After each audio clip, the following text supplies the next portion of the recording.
Not that long ago, watching TV meant flipping through the same old channels, stuck with whatever happened to be on.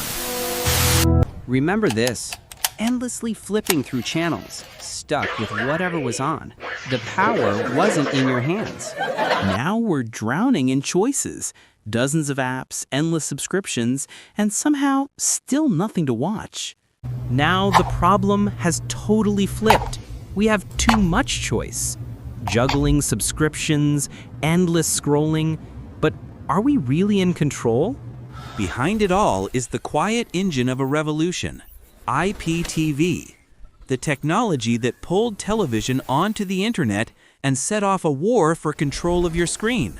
The entire revolution, from scheduled TV to on-demand everything, hinges on one hidden technological battle.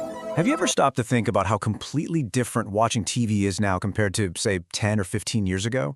Seriously, we've gone from just flipping through channels to navigating this massive, kind of confusing sea of apps. And the technology behind all of it, well, it's quietly changing everything. So let's dive in and break down what's really driving this whole revolution. You remember this, right? It really wasn't that long ago. You just scroll and scroll through the guide, past the same old reruns, the same commercials, totally stuck with whatever happened to be on at that exact moment. The power? It was all in the hands of the broadcasters. And then there's today. The problem has totally flipped on its head. Now, instead of not having enough choice, we have way too much. We're juggling all these different subscriptions, trying to remember which show is on which service, and still just scrolling endlessly through menus. So, how in the world did we get here? This entire transformation, from having your shows scheduled for you to demanding everything on your schedule, it's all powered by one core technology: Internet Protocol Television, or IPTV. That's the engine that literally drove television onto the internet and created the streaming world we live in right now. Okay, but to really get this, we've got to clear up a few terms. Because, and this is important, not all internet TV is created equal. There's a huge difference between what we call true IPTV and the streaming services most of us use every single day. So here's the absolute key. True IPTV isn't just TV delivered over the regular old internet. No, it's a closed loop. Think of it like a special private highway that your internet provider built just for delivering video to you. This lets them control all the traffic and guarantee a super smooth ride. And you can see that private highway in action right here. The show you're watching takes a direct, managed path from the broadcaster through the provider's dedicated network and straight to the box under your TV. Since they manage that entire pipeline, they can put your video stream in the express lane, which means no buffering and a perfect, high-quality picture. Now, this is what most of us actually mean when we say streaming. You know, Netflix, Disney+, all of them. They're called OTT, or over-the-top services, because they literally run over the top of the public internet connection you already pay for. They aren't on that private highway. They're just another car stuck in traffic on the regular public roads with everyone else. So when you put them side by side, the trade-off is crystal clear. IPTV is all about control. It uses that private network to guarantee your quality, but it's usually part of a bigger bundle from your internet provider. OTT, on the other hand, is all about flexibility. It uses the public internet, where quality is just best effort, but you can sign up for it as a standalone app. And that one difference, private highway versus public road, is the key to the whole battle we're about to see unfold. So, okay, whether it's a private highway or the public internet, how on earth do these companies deliver a stable HD video to literally millions of people at the same time without the whole thing collapsing? Well, it's not magic. It's a bunch of really clever tech working together behind the scenes to manage the chaos. You can think of it like a coordinated attack on lag and buffering.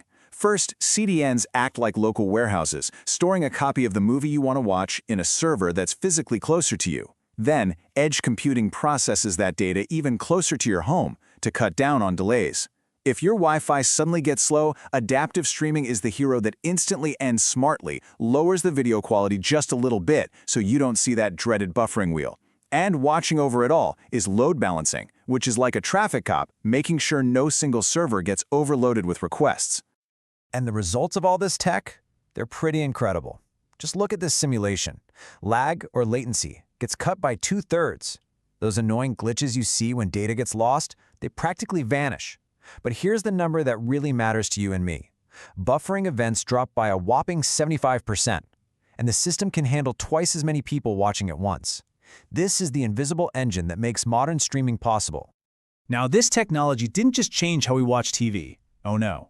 It kicked off an all-out war between the old guard, the cable and telecom companies, and the new tech giants, all fighting for total control of the most valuable screen in your house. The very first casualty in this war was traditional TV's grip on our time. Ever since it peaked back in 2012, the amount of time we spend watching old-school scheduled TV has been falling and falling and falling. We started cutting the cord, and you better believe that got the telecom companies very, very nervous. And as we all walked away from traditional TV, we were running towards something new. While cable and satellite just flatlined, just look at that blue line for IPTV. It didn't just grow, it exploded. It completely redrew the map of the pay TV world in less than a decade. It's insane. But here's where it gets really interesting. In this new streaming world, a few new kings started taking over. This data from Spain shows a trend we're seeing everywhere. A couple of huge players are just dominating. In this case, Netflix alone grabbed more than half the entire market. Between them, Netflix and HBO controlled nearly 80% of all subscriptions. And that leads us to the central billion-dollar conflict at the heart of this whole thing. All of this streaming, especially from these massive OTT platforms, creates these huge traffic jams on the internet's infrastructure, the very pipes that the telecom companies built and have to maintain. So the big question is, who should pay to upgrade the roads? And here's the argument from the telecom side, summed up perfectly in this research paper. Basically, they're saying, hey, these streaming services are making a fortune using our networks while we're stuck with the gigantic bills to upgrade and maintain everything. Their bottom line? It's time for the streamers to start paying their fair share. So if you're a telecom company, how do you fight back? Well, check out this playbook from Airtel in India. It's a masterclass. Step 1. Build the best infrastructure you possibly can. In 2022, they locked in deals to build a massive 5G network. Step 2. Launch your own competitor. They roll out their own IPTV service. And then step 3, the killer move. If you can't beat them, bundle them. They started packaging over 25 of their biggest OTT rivals into their own entertainment deals, making themselves the new gatekeeper. The final stage of this whole battle is consolidation, and we're seeing it happen in real time. In India, two absolute behemoths, Reliance's JioCinema and Disney's Hotstar, have merged into one massive super platform.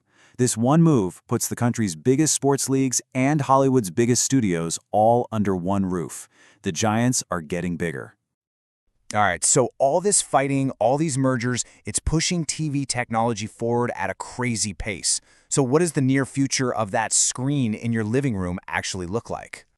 Well, get ready for things to get wild. Expect picture quality to become so sharp it's almost unreal, as 8K just becomes the new normal. The AI that recommends shows is going to get so smart it'll know what you want to watch before you do. Your TV is going to become the command center for your entire smart home, your lights, your security, everything. And eventually, the line between the screen and your reality is going to start to blur as VR and AR get built right into your TV. But let's end with one final thought, and it's a little unsettling. This whole revolution, it started with this amazing promise, right? The promise of finally breaking free from that one big expensive cable bundle. But now, as these new giants get bigger, merge together, create their own bundles, and raise prices to pay for all these content wars, are we just accidentally building a shinier, more powerful version of the exact same thing we tried so hard to escape? So here's the big question. Did streaming set us free? Or are we just rebuilding cable, only shinier and more expensive?